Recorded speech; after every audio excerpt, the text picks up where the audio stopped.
Watu bikome wano ya quality nga sikweka kuyomba bichi kumuvuma muno muweleza WhatsApp gwe nno nkimago gwe nze tonzanyisa nze akakantu konja kakuba njakatomera bichi no quality ebintu biteka misingi biteka kuba ki quality jambira bamazaawo akati kati omuzimbi bamala okuteeka ebyo byonna buli lwoteekamu obuntu obutaweze enju ejja kufuna cracks. Buli lwozimba ne seminti nga tawera n'otabula omusenyu ne seminti nga tebiwera enju ejja kufuna ki cracks. Oba oyagala oba toyagala genda e Kampala. Bwe mugendanga e Kampala mugende mu Imperial Royal mugende yo mu basement enju eyo hoteli eyo bagizimba bapapa biseera bya Choga mu Queen nga e Uganda bapapa ne bakuba emisana n'ekiro bazimbiranga kutaala naye olwaliro muli ga cracks aganene era bw'obeerayo bwoti wansoka mu essaawa yonna ekintu kitutuulako era kirituula lumu ga cracks ganene ate nga gavira ddala wa wansi ne gajjanga kanyambisenge paka. Kakati naffe emisingi gino bwe tumala gatabula buseminti butono nogamba hawaayi kamugambe kaananyiiga bwanandekawo wabagendanga akola ki agenda okusinga bw'onooyingira mu kintu ng'otabudde buseminti butonotono n'obusenyu butonotono kubanga otya omuntu okunyiiga n'otuuka eyo ne mufuna ga cracks wangi. Kakati damages ezo ziba ziviira ddala musingi. Teri damage etandikira ku ruufu waggulu never okugjako nga laddu yeekoze eki yeekubye enju. Naye ebizibu byonna byetusanga mu maka byetusanga mu bavubuka mu dating mu courtship byonna biva wa foundation. Kakati ebyo byonna bwe biggwa nga it's very important in people's lives in whatever they are going to do to plan nti buli kyemuba mugenda okukola mukikole ki mukiteeseeko mukipulaningire. Akati bwe kijja mu bufumbo olinga tannasalirawo ddala muti nno kale byebino nakyogeddeko wali weebuuze who am I, what is my character like, what is my background.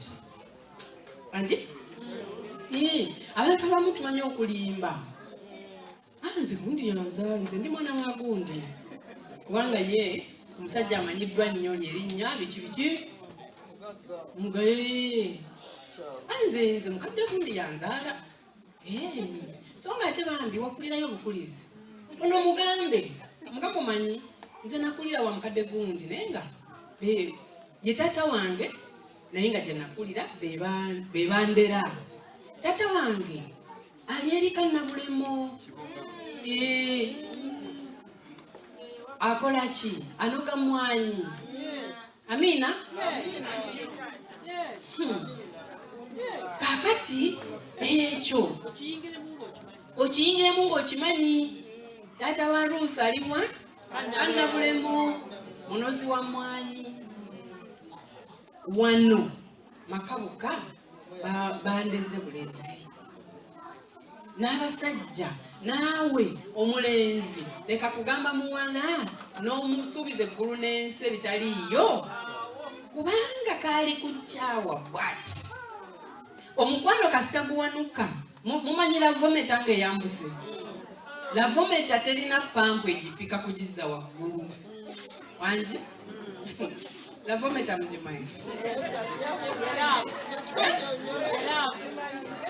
mumanyi thermometer eno epima ebbugumu kati eri ebeera lavometa eyalaavu epima laavu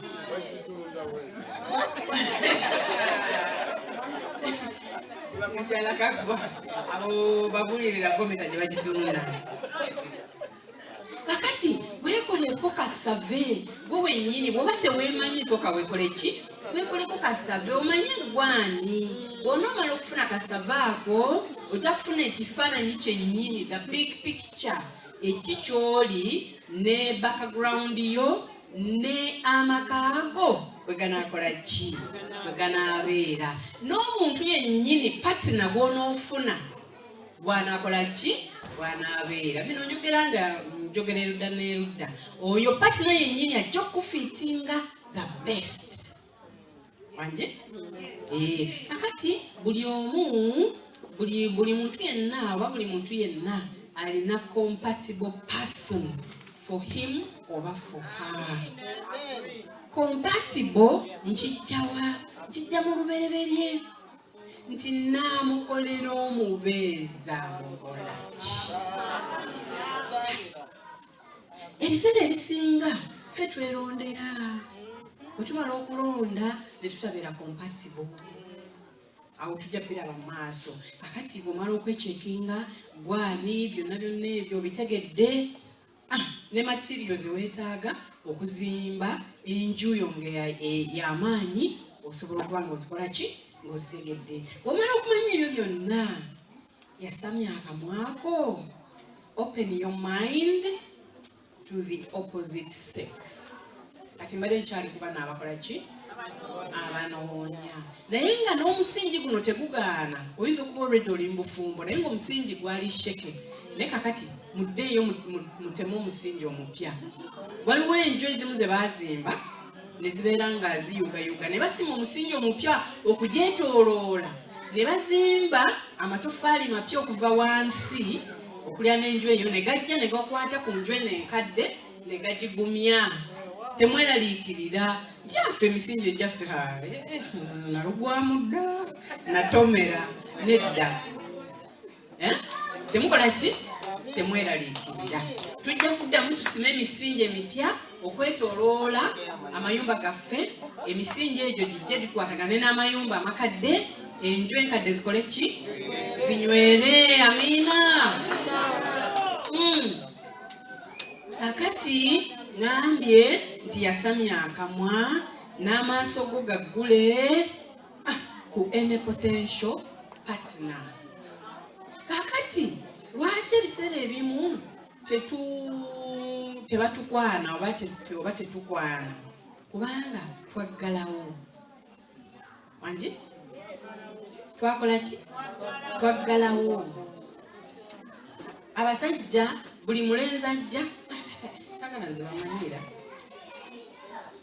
Abalenzi nabo bamanyira. Wangi? Bakuuzi. Ne wabakudde naye nga naakuwasa era kale. Ayinza okuba nga olaba Dawudi omukazi w'omukulu gwe yasooka okuwasa yali mukazi mukulu nga mugagga nga yagabirira Dawudi n'agenda n'akola entalo n'alwana okiwulira. Kati naawe Katonda ayinza okuba yakutegeka n'akuwa resources maze mujja okukozesa, naye nga si kukuula. Wange naye si kukuula. Kakati kanjogere bwentyo, you must have some core values in which are not shakeable. Core values ziruwa.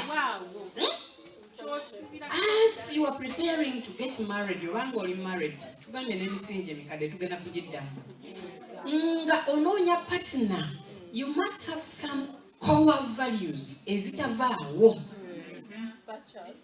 Such as omusajja ozze, onsanze ndi muweereza, nteekwa okuweereza Katonda wange, oba enkuba etonnya, oba omusana gwaka, oba summer, oba winter, oba autumn, nze ngenda kola ki? Amiina. Kakati oyo bw'ajja mulamu obwo nagamba sha, kakati gwe bw'ona ogenda ng'eyongondekeraani, sookoddemu ekigere kimuwa emabega, wanajja kulaga nti akwagala biki otuuke ogenda mbuweereza agambe tojja kuvaamu, akusibire mu nju otandike okukaaba, ate saamanya, ate biki, ate bino. Core value waliwo ebintu ebitakola ki ebitavaawo ebitakyuka ng'ekyo kyo ne bwaba bamuyiwako amazzi kabeere ani mulangira omukulu ono yani kabeere Charles nga Kamira avuddewo Charles najja n'agamba omanyi njagala kuwasa nagamba tojja kuweereza ngamba Charles ne Birmingham weyongereyo wangi ye kakati oli ajja kujja bambi ng'alina empale emu n'essaati emu naye ng'omusajja muweereza ku Charles n'oli otwalanga ate nga gw'oli loaded wangi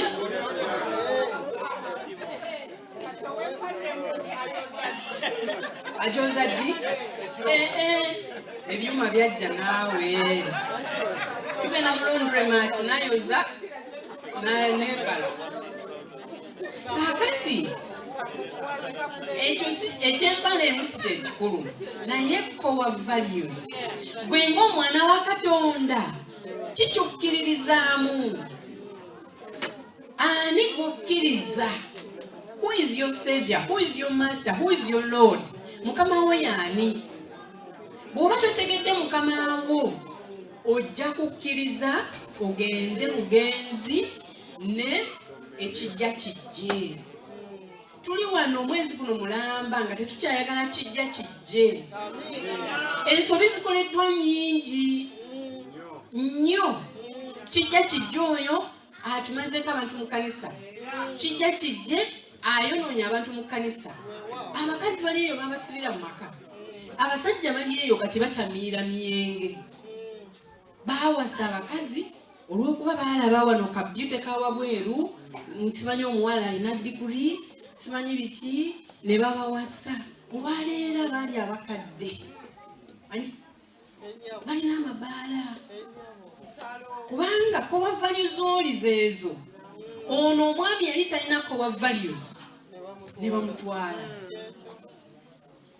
Core value. What is your core value? Wanji? Kakati ebyo byonna nga bimaze wabaawo pulaani ne mukuba pulaani draw ebintu byonna ebisobola okubeera nga bijja kubeezesa comfortable mu nju yo byonna biteekemu era oteeka okumanya biki bye weetaaga mu kiseera ki era olyoke omanye step ki eddako. Step eddako y'ey'okuyingira into partnership.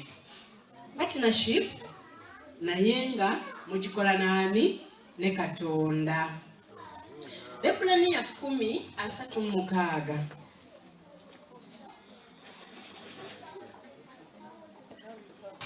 Bepulani ya 10:36 agamba mwetanga okugumiikiriza mulyoke mukole ebyo Katonda by'ayagala era muweebwe kye yasuubiza. Amina. Weebuuze nti Katonda biki bye yasuubiza era yabisuubiza baani era ddi? Lubereberye 2:18 kyekimu ku bisuubizo. Wangi mukitegedde? Kakati Mukama yakola ekisuubizo kino okuviira ddala ku musingi gw'ensi.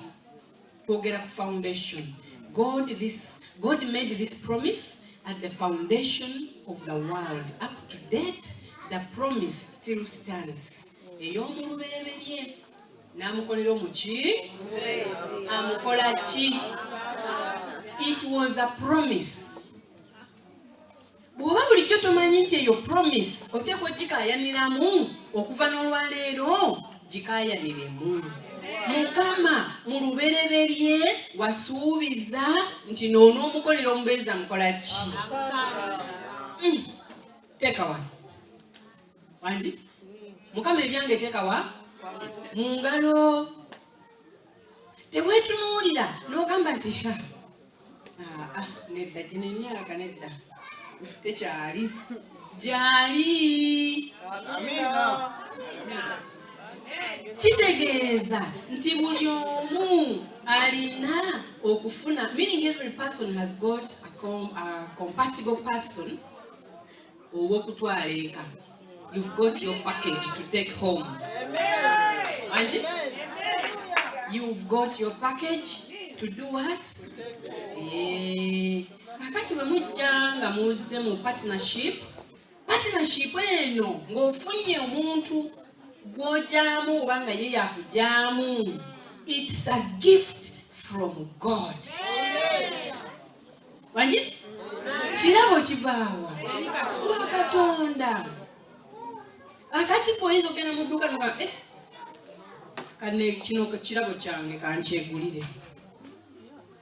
Wangi? Can you buy yourself a gift? Gifts are given. Gifts are given. Naye ebiseera ebisinga ffe tugenda ne tukola ki? Ne twegulira. Kano kalabo kange kankakola ki? Kankegulire. N'okegulira n'okatwala eka ne kakufuukira.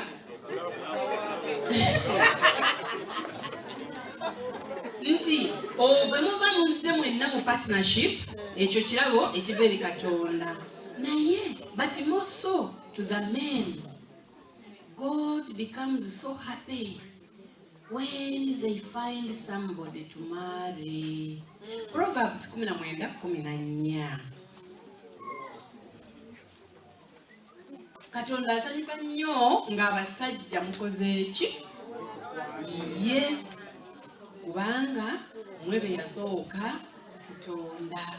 Bw'amala Batonda n'abakolera omubeezi abasaanira. Kati omusajja bw'obeera awo n'otosaba Katonda kuwa kirabo kyo oba okoze ensobi. Proverbs 19:14 nti ennyumba n'obugagga obisikira ku kitaawo, naye okufuna omukazi omutegeevu kiba kirabo kya Mukama. Amiina. Kakati abamu muli wano eri eka batata bamwe babalekera amataka, kuliko emmwanyi, biki. Naye ate taata wo tasobola kufunira mukazi mutegeevu. Omukazi omutegeevu avaawa? Eri Mukama. Pastor, Proverbs 19:14. Houses and riches are an inheritance from fathers, our fathers. But a prudent wife is from the Lord. Amen.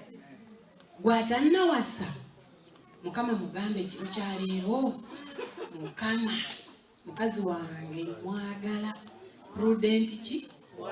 Prudent wife. Mu version endala egamba someone who shows care for the future. Prudent means somebody showing what? Care in the future. Kitegeeza nti buli musajja alina okufuna ekirabo kye. Katonda alinze buginzi akikuwe. Kitegeeza nti Katonda alina ekirabo kya buli musajja ali wano atannawasa. Nti ate naawe gwe bakiwedda ekirabo ekyo kikwata otya? Abamu babamu ebirabo nga it's crystal glass. N'olyoka ogikwata n'ogikasuka n'eryoka etandika okubongoka. Nanyiga nnyo. Wangi abaami we muli nsebo mulongo kasiko okimanyi nti kino ekirabo Katonda kye yakuwa is crystal glass. Glass bagikwata batya? Oyinza okubeera wano n'okasuka girasi mu kabada. Kakati nedda soka owulire kano. Kakati abamu babeera ne girasi ne balowooza balina plastic. N'akwata n'akanyugayo. Plastic ne bw'ogisamba esigala plastic, ekalabuka n'ebongoka naye nga tekola ki? Girasi eyatika. Wangi? Negwawo. Ebirabo Katonda bye yabawa mmwe ng'abasajja mubikwate bulungi n'obwegendereza.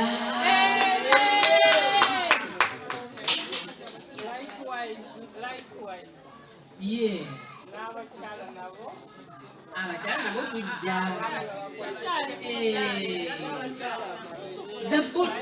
Proverbs ngero 18:22 nti azuula omukazi ow'okuwasa aba asudde ekirungi era Mukama aba amuwadde omukisa. Bw'oba oli wano nga tonnawasa, lwaki emikisa gye gimu gyesibye? Kubanga tonnakkiriza kirabo Katonda kye yakola ki? Kye yakuwa ate nga gye kiri. Kati gwani wano eyawasa ng'ekirabo Katonda kye yakuwa okigalabanja, okivuma, okisamba, okirangira, biki emikisa gyo gyesibye lwa mukazi gw'olina mu maka gw'oyisa obubi. Okola sente baba bagenda okusasula ne wagwawo ekintu, ogwo omukisa ne gugenda. Abaami abali wano kambabuulireko, buli mukazi olwaba nga si musanyufu mu mutima gwe, ne bw'olibanga bakuwa paundi 15 buli wiiki, togenda zikola mu kintu ne kirama. Nyabo wangi nsigenda kiddamu bannannyini kyo bakiwulidde. Kakati Katonda yennyini bw'aba nga yawa omukisa omusajja oyo azuula omukazi ow'okuwasa, kitegeeza nti nno kireeta essanyu eri Katonda n'ebitonde byonna ebiri mu ggulu nga balaba nti waliwo azudde ow'okuwasa. Era nga bali bonna. Eggulu lisanyuka ne likuba engalo ne lijjaganya n'okusinga ffe ab'oku nsi. Muve ku buno obuluulu nga abagole bayingira. Eggulu lyo lisanyuka nnyo nnyo nnyo. Naye ng'okusinga Katonda yasinga okola ki? Okusanyuka. Amiina. Kaakati awo obungi bw'essanyu eryo ne bujja nga omuntu yenna azudde ow'okuwasa. Era kansoke nkasome mu Luzungu. The same amount of joy that comes along when one is found, the same amount of sorrow when somebody is lost or separated. Essanyu eringi ennyo erijja ng'omuntu afunye gw'awasa, ate n'ennaku gy'ekoma bwe wabaawo nga waliwo ebyonoonese. What is your foundation based on? Tugimaze. Wangi? Omusingi ki oguliko amaka gaffe? Tugenda ku dating. Dating anabawo wiiki ejja. Wanda bazigenda kubeera ku tugenda mbibuuza. Foundation. Kale.